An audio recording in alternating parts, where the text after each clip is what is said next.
వక్ఫ్ చట్టానికి సవరణలు చేసింది కేంద్ర ప్రభుత్వం. దీన్ని దృష్టిలో పెట్టుకుని రాష్ట్రంలో చాలా చోట్ల నిరసన తెలుపుతూ ఉన్నారు, ర్యాలీలు చేస్తూ ఉన్నారు. ఇదేదో ముస్లింలకు వ్యతిరేకంగా చేసిన బిల్లని, వాళ్ళని భయభ్రాంతుల్ని చేసి మత రాజకీయాలు చేసే ప్రయత్నం చేస్తూ ఉన్నారు. కాబట్టి దీని మీద రాష్ట్ర ప్రజలకందరికీ, దేశ ప్రజలకందరికీ కూడా ఎంతో కొంత అవగాహన అవసరం. అందరూ అర్థం చేసుకోవాల్సిన కొన్ని విషయాలు మేము ముందు పెడతాను. వక్ఫ్ అంటే ఏంటంటే దేవుడి పేరున దానం చేసినటువంటి ఆస్తినే వక్ఫ్ అంటారు. వక్ఫ్ బోర్డు అంటే ఇలా దానం చేయబడినటువంటి ఆస్తులను కాపాడడానికి ఏర్పాటు చేసిన సంస్థనే వక్ఫ్ బోర్డు అంటారు. మరి ఈ దానం ఎందుకు చేస్తాము? మామూలుగా ఎందుకు చేస్తామంటే ఆ మసీదుల్లో రిపేర్లు చేయడానికో, లేదా ధార్మిక కార్యక్రమాలకి ఆ మసీదులు నిర్మించడానికో, లేదా చారిటబుల్ యాక్టివిటీ అంటారు. అంటే పేద ముస్లిమ్స్ కోసం సంక్షేమ కార్యక్రమాలు, ఎవరికైనా భోజనం లేకపోతే భోజనం పెట్టడమో, చదువు లేకపోతే చదువు చెప్పించడమో, లేకపోతే ఎవరన్నా అనాథులు ఉంటే వాళ్ళని కాపాడటమో, లేదా పేద ముస్లిం సంక్షేమం కోసం ఇవన్నీ కూడా చేస్తూ ఉంటారు. ఇవి 4 రకాలుగా ఉంటాయి. ఒకటి బై డీడ్ అంటారు. అంటే దానం ఇచ్చిన వ్యక్తి దగ్గర అన్ని పేపర్లు ఉండి, ఉదాహరణ నా దగ్గర అన్ని పేపర్లు పెట్టుకొని నేను మసీదుకు దానం చేస్తాను ఆస్తిని, ఇది ఒక రకం. రెండవ రకం బై ఓరల్ అంటారు. నోటితో చెప్పినారు, మాకు ఆ ఆస్తిని నేను వక్ఫ్కి ఇచ్చేస్తున్నాను అని చెప్పినారు అని నోటితో చెప్పే ఉంటాయి. మూడోది బై యూజర్, నేను ఎంతో కాలంగా దీంట్లో అనుభవంలో ఉన్నాను, ఏం పత్రాలు లేవు, అయినప్పటికీ కూడా నేను దాన్ని ఇచ్చేస్తున్నాను అని చెప్పేది బై యూజర్.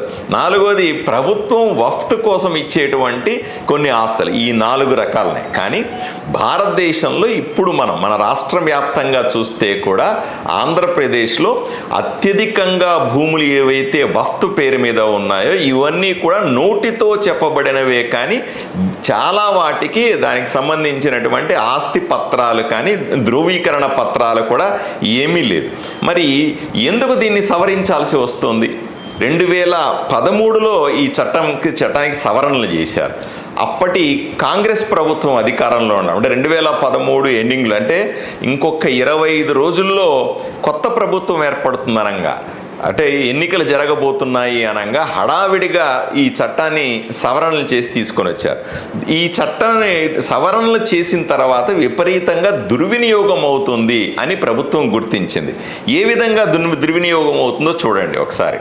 ఈయన జాఫర్, ఈయన ఇంటికి ఒకరోజు పొద్దున వచ్చి వక్ఫ్ వాళ్ళు వచ్చి మీ పొలము మీ ఇల్లు అంతా కూడా వక్ఫ్కు సంబంధించింది అని నోటీస్ ఇస్తారు ఈయనకి. అప్పటిదాకా ఈయన 15-20 ఏళ్ళుగా అదే ఇంట్లో ఉన్నాడు, ఆయనకు నోటీస్ ఇస్తారు. పాపం ఈయనకి ఏం చేయాలో అర్థం కాదు. ఈయన అడుగుతాడు, ఏమయ్యా వక్ఫ్ అని చెప్తున్నారు కదా, మీ దగ్గర ఏమైనా పత్రాలు ఉన్నాయా, మీ దగ్గర ఏమన్నా ఆస్తి సంబంధించిన డాక్యుమెంట్లు ఉన్నాయా అంటే అట్లాంటివన్నీ ఏమీ లేదు, మీ నాన్న బతికున్నప్పుడు ఎప్పుడో 15-20 సంవత్సరాల కింద ఇది వక్ఫ్కి ఇస్తానని మాకు చెప్పున్నాడు, కాబట్టి ఈరోజు నీ ఇంటిని నీ పొలాన్ని స్వాధీనం చేసుకుంటున్నాము అని చెప్తారు. ఈయన లబోదిబోమంట, నా కుటుంబం ఎలా బతకాలా, నేను ఎలా బతకాలా అనే ఉద్దేశంతో ఈయన రెవెన్యూ డిపార్ట్మెంట్కి వెళ్తాడు. రెవెన్యూ డిపార్ట్మెంట్కి వెళ్తే వాళ్ళు చెప్తారు, రెవెన్యూ వాళ్ళు ఏమీ చేయలేరండి ఈ వక్ఫ్కి సంబంధించిన నోటీస్ ఇచ్చిన తర్వాత అని చెప్తారు. ఈయన మళ్ళీ కలెక్టర్ దగ్గరికి పోతాడు. కలెక్టర్ కూడా అయ్యా నేను ఏమీ చేయలేదంటారు. ఈయన కోర్టుకి వెళ్ళాలి. ఎవరికైనా కష్టమో నష్టమో వస్తే ఎవరన్నా వచ్చిన ఆస్తి లాక్కుంటారంటే మనం కోర్టుకి వెళ్తామా లేదా? కోర్టుకి వెళ్తాం.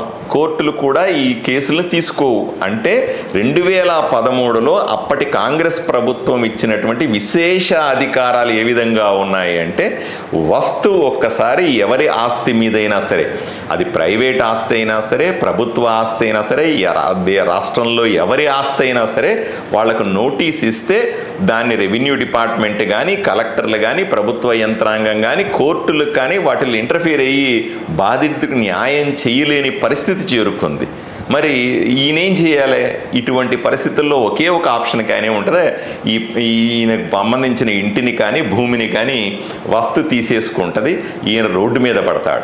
ఇటువంటి దుర్మార్గమైనటువంటి ఈ రకమైనటువంటి విశేష అధికారాలని మంచికి ఉపయోగించాల్సిన వక్ఫ్ అధికారులందరూ కూడా, వక్ఫ్ బోర్డులో ఉన్నటువంటి అధికారులంతా దాన్ని దుర్వినియోగం చేశారు అనే ఉద్దేశంతో ఇలాంటి ఎన్నో సంఘటనలు, ఇది ఒక సంఘటన మాత్రమే చెబుతున్నాం, రాబోయే వీడియోల్లో మరిన్ని కొన్ని సంఘటనలు చెప్తాను.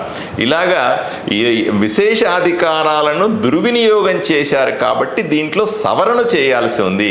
చట్టం అందరికీ ఒకటే, భారతదేశంలో ఉన్న వాళ్ళకందరికీ కూడా ఒకే చట్టం, ఒకే రాజ్యాంగం వర్తిస్తుంది. అన్ని రకాలైనటువంటి ఆస్తిపాస్తులను లావాదేవీలన్నీ కూడా చట్టానికి లోబడి జరగాలన్న ఉద్దేశంతో ఈ సవరణలు చేసింది.